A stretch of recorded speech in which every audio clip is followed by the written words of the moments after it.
Why are all the cards declined? They're sitting at the table embarrassed. Fix this right now. My mom screamed into the phone. Her voice was shaking, like her world had just cracked open. My name is Lauren Avery. I'm 31. And if you think you know how this ends, stay tuned. Because sometimes silence is the most expensive answer in the world. I was sitting in the departures lounge at JFK, sipping a cold iced latte, watching morning flights take off through the glass, when her calls started flooding in. 36 missed calls in 7 minutes. 2 hours earlier, she stood in the kitchen, arms crossed, telling me like a dictator assigning a chore. For your sister's birthday, 75 guests are coming. They'll stay here a whole month. You'll cook, clean, and host. You're the single one. Be useful. She didn't even ask, she decided. She never asked. My sister smirked while applying lip gloss and said, "Just don't act weird in front of my in-laws this time." Then she laughed at her own joke, like humiliating me was entertainment. Breakfast tasted like chalk in my mouth. So, I didn't fight. I didn't argue. I didn't cry. I just finished my toast, closed my laptop, zipped my suitcase, and walked out. Nobody even noticed the click of the door behind me. They genuinely believed I was their unpaid event staff again. They forgot one tiny detail. This house, the one they were about to host 75 people in, is under my name. Utilities? My autopay. Grocery account? My card. Restaurant reservation deposit? My card. They never imagined I would stop paying. But today I did. And when Mom whispered, "Lauren, where are you?" I smiled because this time the consequences were not mine. Mom's voice fractured through the speaker. "Lauren, they're looking at me. The manager is standing right here. He's saying the bill is overdue. Please say you didn't do this to us." Funny how the same woman who raised her hand at me for saying no to chores suddenly learned how to say please. But I didn't respond. I dropped the call. Because this moment, this exact humiliation was earned. Let's rewind to yesterday evening, the moment before everything snapped. They had a family group meeting about my money, while I was sitting right there at the table like a ghost. Mom said, "We shouldn't use our own cards. Lauren earns enough. Everything will go under her tab. She's obligated. We raised her." My sister giggled. Of course. She never says no anyway. Her future mother-in-law smirked. Some children are born givers. She should be grateful she can serve. They talked about me in third person. Like I wasn't even human. Like I was a funding machine, workhorse, hotel maid. None of them noticed that I was staring directly at them, memorizing every word while pretending to stir my soup. I didn't slam the chair. I didn't storm upstairs. I didn't threaten them. I simply went to my room afterward, sat in the dark for 1 hour, letting the silence shape my decision. And then I canceled every single autopay one by one, methodically, without emotion. Electric, water, internet, cleaning service, grocery deliveries, the restaurant deposit. Every line item that quietly ran through my bank gone. So now 75 guests were sitting in a restaurant stunned. And Mom was finally realizing what happens when the quiet one stands up. Mom tried again, but this time she didn't yell. Her voice was tiny, brittle, like her throat was full of needles. "Lauren, sweetheart, where are you? Just tell me where you are. We can fix this. Your sisters-in-laws are furious. Your uncle said he might call the police." I set my phone screen down and let it vibrate against the airport bench. I didn't owe them a rescue. Not this time. Not ever again. A year ago, I would have run back like a firefighter to a burning house, trying to save everyone but myself. Not anymore. Not after what happened when I needed them. Last winter, when I got pneumonia, I called Mom coughing all night, asking if she could stay with me just one evening. She said, "I'm not your nurse. You're grown. Handle it." My sister posted Instagram stories from a spa that day while I lay under blankets shaking, fever hallucinating, alone. And when I recovered, they still expected fresh groceries stocked every Sunday and full refrigerator during their visits. That's when I learned. Love without respect is just free labor. So this time I didn't feel guilty. No shaking hands. No second guessing. No panic. I chose myself, calmly, like choosing the right flight. I rolled my suitcase toward the gate. The departure board above me blinked. Los Angeles, Seattle.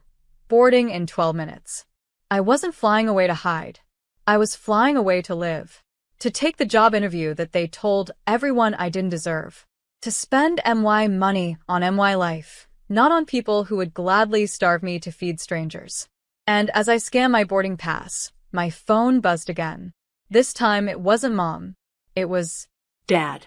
Dad didn't call often, and when he did, it was usually cold, strategic, calculating, a CEO tone, not a father tone. But this time, his voice broke on the second word. Lauren, where are you? I didn't answer immediately. All I could hear behind him were voices, angry voices, restaurant noise, silverware clinking, chairs scraping, women whisper crying, waiters asking for alternate payment methods. Then Dad exhaled sharply.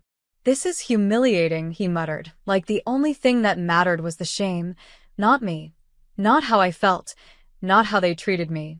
What do you want from me? I asked calmly. Dad lowered his voice even further. The bank says the cards are frozen. And the restaurant says the VIP suite is already charged $7,300. We need you to fix this. Your mother is having a breakdown. People are watching. Lauren, just do this one thing. I almost laughed. One thing? For 11 years, everything was just one thing, and every one thing became another one, until there were hundreds. Grocery runs, event payments, dress deposits, trip pre-booking, surprise gifts, loan transfers, utility bills, house repairs, insurance claims. They treated me like an ATM with a pulse. I looked out at the runway, planes lining up, the vibration of engines rumbling through the glass, and I realized something. I wasn't running away. I was running forward. No, I said. Dad went silent. I repeated it, calm, steady, like truth from bone. No. I'm not rescuing you. Not anymore. I heard him inhale, shaky, stunned, like someone punched all the air out of him. This isn't how family works, he whispered. I finally smiled, small, but real. It is when family actually acts like family. Dad didn't respond, but I heard Mom in the background, a choked gasp, like she finally understood the math. The ATM was gone. I boarded, first class, sat down, buckled in, the overhead lights dimmed. The flight attendant offered sparkling water. I nodded, took a slow sip, and finally, my phone stopped vibrating. Airplane mode. Silence. Peace. For the first time in years, the world wasn't clawing at me through a notification. When we landed in Miami, I turned my phone back on, and it was like a bomb detonated. 162 missed calls. 41 voicemails. 83 text messages. All the same theme. Come back. Fix this. Your mother is humiliated. People are asking questions. Then one message from my sister. You just love ruining other people's special days. Pathetic. Funny thing? I didn't ruin anything. I simply stopped funding dysfunction. Big difference. I dragged my suitcase across the marble hotel lobby floor, checked into my room. Ocean view. Blue water. Gold sun. White sheets. Luxury. Peace. Breath. I sent one message to the family group chat, and I composed every word slowly with intention. Hi. I didn't block the cards, the bank did.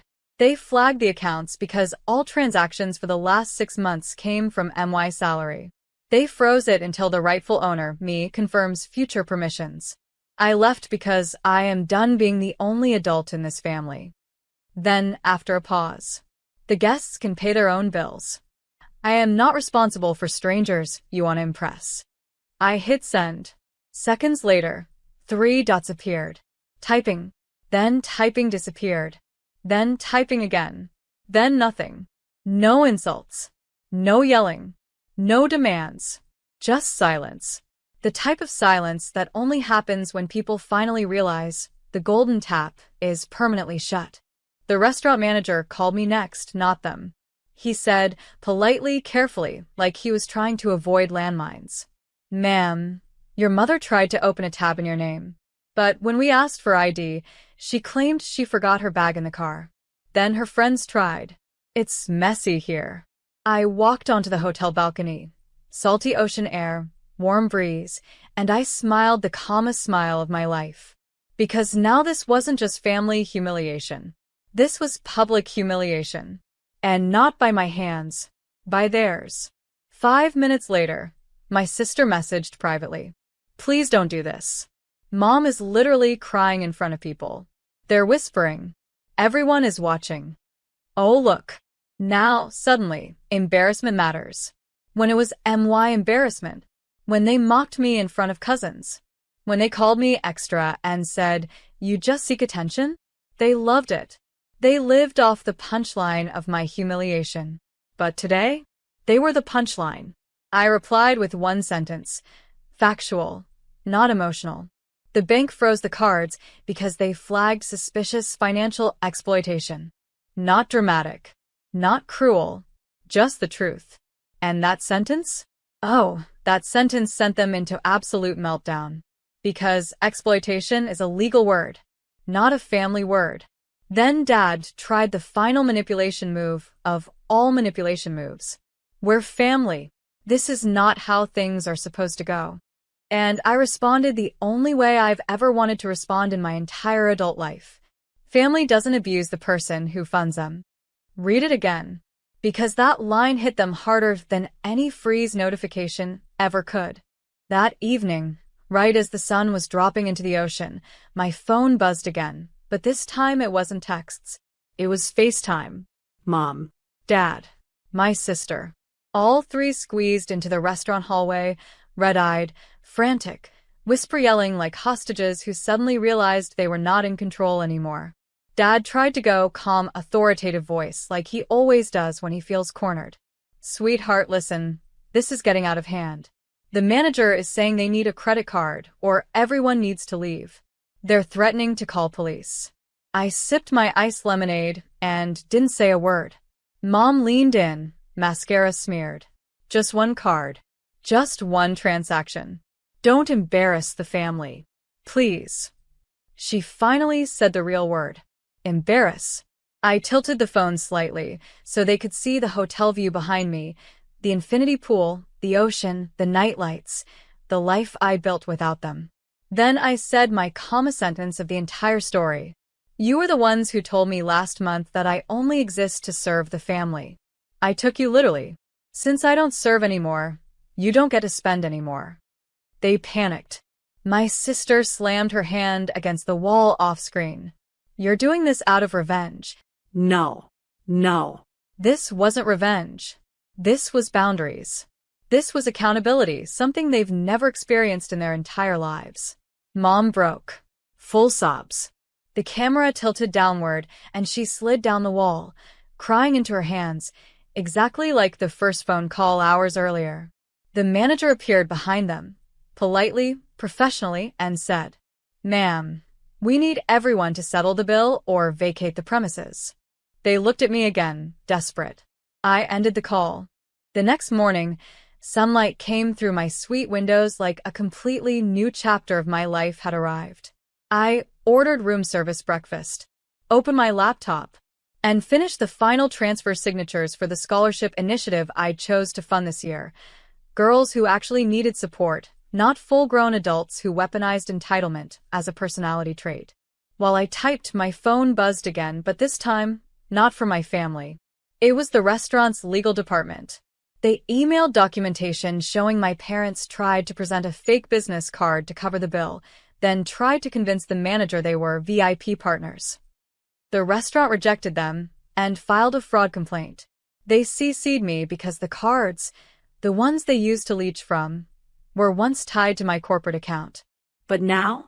Everything had been rerouted, legally sealed, layered with compliance protocols, zero liability attached to me.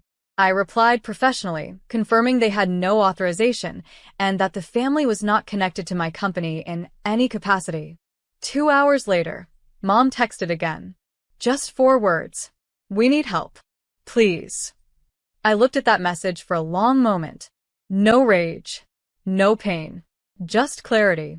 Helping them now would not be love, it would be enabling the same cycle of entitlement they built themselves on. So I typed back. Help comes from growth, not from access. And I turned my phone off. That night, while the 75 guests scrambled, while my parents scrambled, while the group chat flooded with blame, hysteria, finger-pointing, I was sitting by the pool, feet in warm water, coconut drink in hand, laughing with people who actually show up. People who build, not take. People who love, not leech. My chosen family. My real family. For the first time in my life, I finally understood. Blood does not define loyalty. Behavior does. And freedom doesn't start when they apologize. It starts the moment you stop explaining why you deserve better.